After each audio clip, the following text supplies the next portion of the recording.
Hey, how you doing? Chris, I'm good. I'm good. Too bad we couldn't do Tiger Fest for real because you could have got a blast of this winter wonderland we're dealing with up here. So I'm actually in Detroit. I Oh got no. welcomed with a few inches of snow. So I came up to Detroit for a couple days, and I well aware of this little winter storm. Yeah, well, nice timing on your part then, eh? Yeah.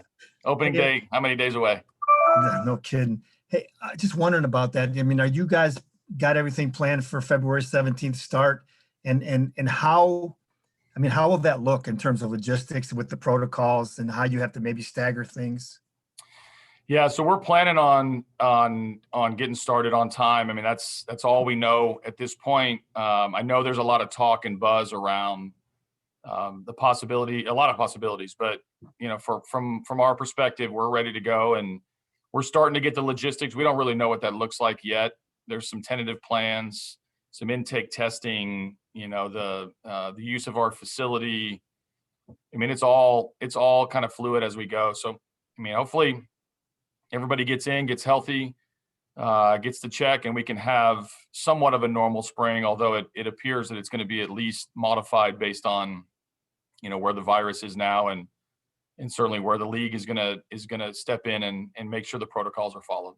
Yeah, so and you kind of sense that it'll have to be staggered in terms of however you want to do it, pitchers group, position groups, pitchers throughout the day, probably maybe. I don't know yet. I mean, Josh Paul is going to run camp as he has in previous years, along with George Lombard, and we're doing Zooms every week and sometimes twice a week to get the legit. The poor guy's got to plan a couple of different scenarios. There's one that's the normal camp. We're just gonna plow through this thing and do the best we can to prepare them. There's another that's, do we stagger it? Do we have a major league camp and a mini camp kind of simultaneously going on? We have the whole complex. We're not sharing it with our minor league development system yet, so we have the capabilities to really map it out however we want. But I think there's going to be a larger camp than normal, just given that you don't have that minor league system to pull from whenever you need help with injuries or fatigue or backups. But I don't think any team, all 30 of us, are still somewhat confused on what the actual spring is going to look like. Yeah, no doubt. Just a couple of nuts and bolts kind of things. Are you thinking about using or trying Isaac Paredes at second base a little bit just to see what that looks like? Yeah, I mean, I've made it no secret that I love, multi-positional players. The versatility is really important because you never quite know when either Al can make an acquisition or we can promote somebody from within, or the best lineup against a specific pitcher. I would like to have call it a backup plan to your primary position for just about everybody. I mean, not it won't be that way forever. When we get where we want to get, there's going to be some solid everyday players at one position. But for Paredes to make our team, number one, if he carries over what he's doing in Mexico to right now, I talked to him the other day, and I mean he's really excited to be playing for something, and their team is winning. Third base is very comfortable for him. Somewhere up the middle at second base would be ideal for us because it just allows more configurations for a lineup. And if he's hitting, then I can put him in at a couple different positions. So you'll see us try that, with him and see what it looks like. And there's no harm in trying. I think it doesn't mean he's not a good third baseman. It doesn't mean that he can't make our team as an everyday third baseman, but why not have multiple ways to make our team? And second base is different now too in terms of range, right? With shifts, range is not a big a deal. Yeah. Yeah, I mean, it's still a big deal when you don't make a play. I think you want to make sure these guys make every play, and I don't think any pitcher is going to turn around and shrug their shoulders at a lack of range. So we want to make every play that we can, but I think the overall evaluation of what's possible when guys can play up the middle at short or second has changed over the last, call it decade with the evolution of the shift. But trust me, that play that you just missed, you're equally as frustrated whether you're in the shift or out of the shift. We need players to make plays. Last for me, the catcher position. We ask you about it every time we talk to you, but we're just a couple of weeks out now. Are you expecting another another player to be coming in at that position, or are you ready to go with what we have? Yeah, I think both are going to be acceptable outcomes. I mean, ideally, we would add to our mix and put some pressure on guys to make our team. We have the capabilities of having a stable stable duo of guys behind the plate that we have a little bit of experience. We have a young up and comer in Rogers. In a perfect world, there's still a guy out there that can help us, but whether the market produces that, whether that's how we use to spend our dollars, obviously up to Al. But I guess in that position, the more the merrier. Great. Thank you. Thanks, Chris. Next, we'll go to Evan Petzold from the Free Press. Hey, AJ, thanks for doing this. Just a few questions on free agency. I know, like you said, I mean, that's up to Al, but just from a manager's perspective, you talked a lot about being opportunistic. I mean, what's kind of the thought? And I guess your evaluation is now only a couple weeks away in terms of like how slowly the market moved and what the mindset was entering them, the free agency, and then also kind of the players that you signed. I mean, where do you feel like you're at with all that based on your expectations coming into it? Yeah, so going into it, I thought it would be pretty slow just based on my experience in the front office. I know how budgets are created. I know there's a lot of dialogue that goes on from the front office to ownership, and across the board, this was a difficult year for 30 teams, and that slowed the process a little bit.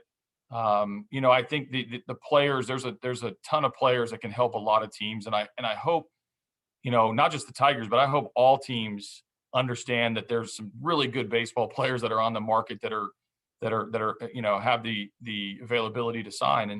And it's difficult when you see this many free agents from the state of the game standpoint. You want players revved up, ready to go for spring training. You want them there to report on time from the manager's chair. I really want the team to be there, and on that first day when you start to mold that clay. But the market has to produce that. The players have to sign. Ownership and front offices, have to pull the trigger on getting these players under contract. So not a surprise based on last year, the pandemic and no fans in the stands until the playoffs, and the pressure that puts on all parties is real. And I think you're finding that, and you're starting to see the sprinkle of more players signing. It's good for them and good for teams. I hope that really speeds up over the next couple of weeks, because there's an excitement building towards getting the team back together here and across the league. And man, we want more players in uniform and signed up, ready to go. For sure. And considering that, I mean, what's the difficulty in terms of, wanting to add more players, but then also realizing too, hey, we got these prospects and these young players that we have to see, what are they going to be down the road? I mean, what can they be at this level? What's the difficulty there? And I guess, how do you plan to handle that? Whether you maybe add one more piece or maybe you add a couple more pieces? Well, I think it's not difficult. I think it's just, you have to make decisions based on your personnel that you have, the young players you want to give opportunity to, and then ultimately which players fit what you're doing. I mean, you've seen us go out and sign a couple players. We've had more dialogue than gets reported, and that, good job by the Tigers keeping that mum. But we can only, do so much. You got to have a partner on the other side that wants to sign and be here for the opportunities that we have. I mean, I'm not afraid of the young players. I'm not afraid of their growth. We saw some guys step forward last year. We're going to see somebody else surprise us this year. I do think there's going to be deals at the end of this free agency or into spring training that can potentially make us better. And, Al and the group are working tirelessly to try to figure that out. So whether we add one or two, 3, 4, I don't know how many players that we have the ability to add, but it will be for a specific reason, to make our team better, to give us a little bit more versatility and optionality around our team, and ultimately to push some of those young guys. Because as much as you want to give the opportunity to the young guys, they got to keep playing well to stay here. I do want all the young pitching to be in the big leagues. I do want the young position players to get the at-bats that are needed for us to evaluate. But this is an accountability league where you got to play well to stay here. This is not just a team you can come to and fill out a roster. That's not how we're going to operate.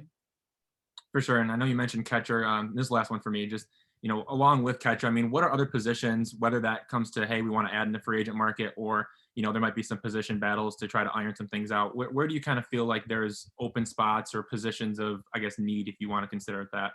Sure. No, I think the infield is still, we're fluctuating between having some options that we can move around and also having some competition. You know, and a lot of that is, where are we going to play Candelario? Where does Goodrum fit in? You know, how many games at shortstop can Willie Castro play? Is it all of them? Is he going to move around a little bit? I mean, the answers that we need are going to have to come on the field. We can dictate some of that by if we sign an infielder, a little bit of help at first base changes Candelario's usage and Goodrum's usage. You know, you sign a middle infielder, and that brings a lot of questions on where these guys can play. So I think the infield is a specific area that we're kind of looking and toying with. But every decision that we make is going to impact not just one or two or three players. It increases the competition for Paredes. It increases the usefulness of moving Goodrum and Candelario around a little bit. And same goes for the outfield. You know, I look at the outfield right now. You know, I feel really good about Goodrum and Jacoby Jones and Victor Reyes as being pretty solidified. I think there's competition for Daz. I think there's competition for Badu to make our team. Travis Demerit, who often doesn't get talked about, is on our roster. Derek Hill as well. If we add to that mix, you know, that's something that will make everybody sit up straight, because we have a lot of numbers in the outfield, but maybe an opportunity out there as well. So we're not afraid to upgrade, and we're going to do it very methodically as we've done. But when you come to our camp, I mean, hopefully you guys get to come to our camp. When you come to our camp, I think you're going to see some competition heating up throughout the spring in that infield position and maybe that last outfield position. For sure. Sounds good. Thank you very much. Yeah. All right, next we'll go to Jason Beck from MLB.com. Hey, AJ, thanks for doing this. Glad to know you're suffering through the cold like the rest of us. I was wanting to ask, you know, it seems like you guys are kind of stockpiling some lefty reliever types, Derek Holland being the latest. Is that by design, or is that the way the market is kind of washed out? Yeah, I mean, the minor league deals, I think are important on both levels. I mean, I think it's somewhat of a reaction of unknown on what we're going to do with Norris. If he goes in, and Alexander for that matter, if either of them go into the rotation, you know, that creates an opening to not have enough balance in our bullpen. You know, one other lefty in Soto, who's obviously on our team, and what his role is going to be.